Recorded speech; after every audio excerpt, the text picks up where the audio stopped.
তো রাজধানী মিরপুর থেকে আমাদের সাথে যোগ দিচ্ছেন ইন্ডিপেন্ডেন্ট টেলিভিশনের ক্রীড়া সম্পাদক রাকিবুল হাসান। রাকিবুল হাসান, আপনাকে স্বাগত জানাচ্ছি। আজ তো অলিখিত সেমিফাইনাল বলা হচ্ছে, তো পাকিস্তানের বিরুদ্ধে বাংলাদেশের সম্ভাবনা কতটুকু বলে আপনি মনে করছেন?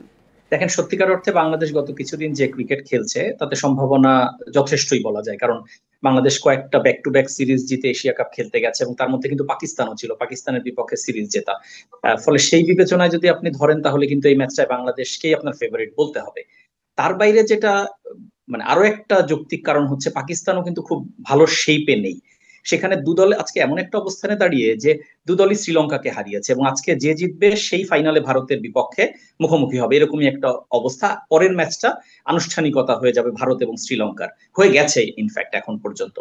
তো সবকিছু মিলিয়ে বাংলাদেশের যে চিন্তাটা থাকবে যে ভারতের বিপক্ষে যে ম্যাচটা বাংলাদেশ খেলেছে সেটা কিন্তু বিধ্বস্তই হয়েছে বলতে হবে। তবে একটা পজিটিভ জিনিস ছিল যে পরের ভাগের বোলিং, মানে ভারত যখন 10 ওভারে 90-এর উপর রান ছিল সেখানে 20 ওভার শেষে তাদেরকে 168 রানে রাখতে পারা, বোলিং ডিপার্টমেন্ট সেখানে মানে সাফল্য দেখিয়েছেন, কিন্তু ব্যাটিং ডিপার্টমেন্ট মুখ থুবড়ে পড়েছে।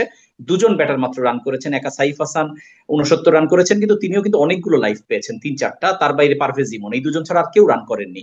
ফলে ব্যাটিং বিভাগে একটু বেশি নজর দিতে হবে এবং সেক্ষেত্রে লিটনের ফিরে আসাটা খুব জরুরি। লিটন গতকাল খেলেননি ইনজুরির কারণে, আজকে আমরা আশা করছি তিনি খেলবেন। তিনি যদি খেলেন হয়তো সেখানে ব্যাটিং এ একটু হলেও স্ট্রেংথ বাড়বে। আজকে টাইগার একাদশটা কেমন হতে পারে? আর আপনি লিটনের কথা বলছিলেন, তো লিটন কি চোট থেকে সেরে উঠেছেন কিনা?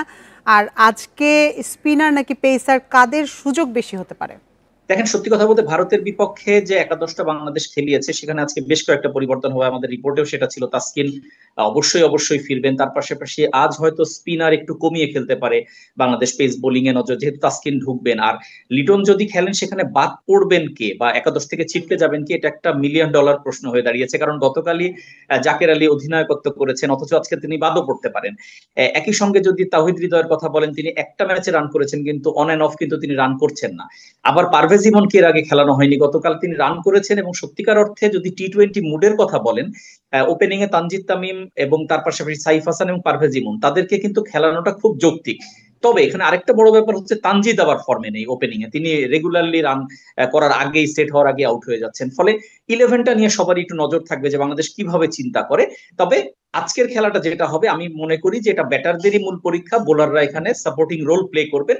সেখানে ব্যাটিং, স্পিন কিংবা পেস বোলিং দু বিভাগেই আসলে একটা ভারসাম্যপূর্ণ পারফরমেন্স প্রয়োজন। লিটনের বিষয়ে জানতে চাচ্ছিলাম যে তিনি চোট থেকে সেরে উঠেছেন কিনা। দেখেন, এটা এখনো নিশ্চিত করা যাচ্ছে না, কারণ যেহেতু ব্যাক টু ব্যাক ম্যাচ, গতকাল তিনি চোটের কারণে খেলেননি, আজকেই কিন্তু আবার ম্যাচ। এবং এই জাতীয় জায়গায় যেটা হয় যে ম্যাচের আগে শেষ মুহূর্তে একটা ফিটনেস টেস্ট হয়, যেটার উপর বেস করে ইলেভেনটা নির্ভর করে যে যিনি ইনজুরিতে আছেন তিনি খেলবেন কিনা। এটা জাস্ট ম্যাচের 2 ঘন্টা মতো আগে একটা টেস্ট হয়। তো সেই টেস্টেই আসলে এটা সিদ্ধান্ত হবে, ফলে এখনই কিছু বলা যাচ্ছে না।